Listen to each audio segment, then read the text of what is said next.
Every 38 seconds, someone in the United States is arrested on a marijuana-related charge. Our team proposes that marijuana should be legalized in all parts of the United States. As many of you will be surprised to learn, the illegalization of marijuana was not due to its harmful effects. In fact, when the Marijuana Act to make marijuana illegal was introduced in 1937, Dr. Woodward, the head of American Medical Association, opposed the bill. The bill was designed by Harry J. Anslinger, the head of Federal Bureau of Narcotics. He wanted to expand the need for his position by making the very popular marijuana illegal. And William Randolph Hearst, a rich newspaper owner who had lost money in the timber industry to hemp paper and therefore would benefit significantly if the competing hemp was eliminated from the market.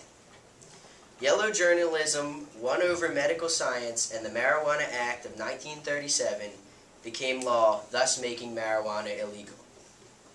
At a time when our federal deficit is $11.4 trillion and growing, our government needs to take a realistic look at new sources of revenue.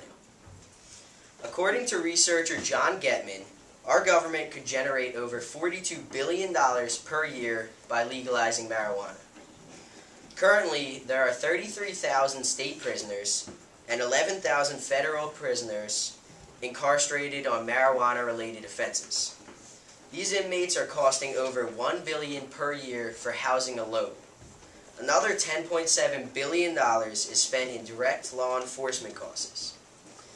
If marijuana were legal, the government would save approximately $12 billion per year in prison-related expenses. Not only will this help our national debt, it will also help reduce the overcrowding in our prison systems.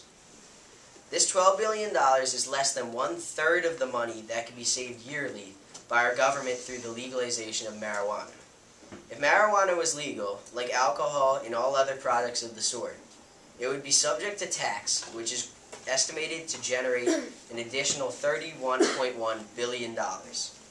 The collected revenue can pay for the $7 billion needed to cover the increase of the cost of state children's health insurance program.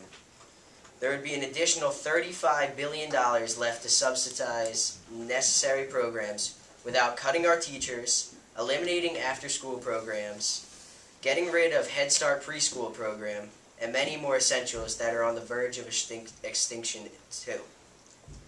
When people think of marijuana, they think of a poisonous, deadly substance. In reality, marijuana is simply a dry, shredded green and brown mix of flowers, stems, seeds, and leaves. In fact, you cannot even die of a marijuana overdose.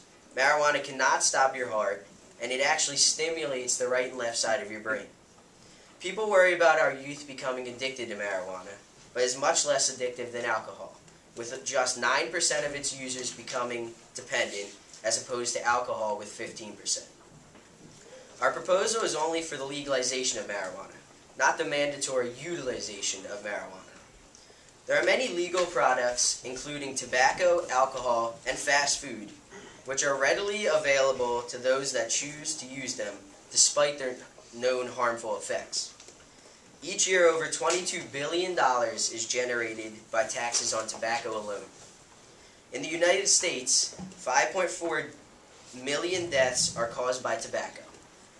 Smoking is set to kill 6.5 million people in 2015 and 8.3 more million in 2030.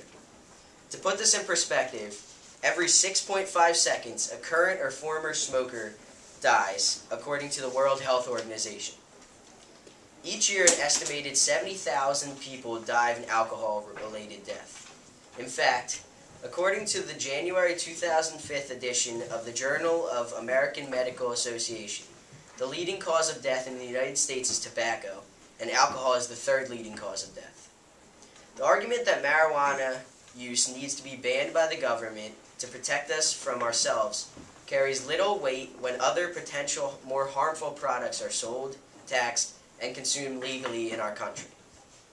Right now, many of the problems associated with marijuana are actually relative to the type of people who are selling it, the types of places you need to go to buy it, and the dangers associated with other drugs being mixed with it. If marijuana was made legal, the government could specify how old you need to use it, where you can use it, and how much can be purchased at every sale. In addition, they could regulate the quality of the product and ensure a safe environment for its sale and purchase. Decriminalizing marijuana is consistent with the freedoms we enjoy in this country and will be an economic boom that will benefit everyone, even those who choose to not consume the hemp plant. Legalize it, regularize it, and tax it.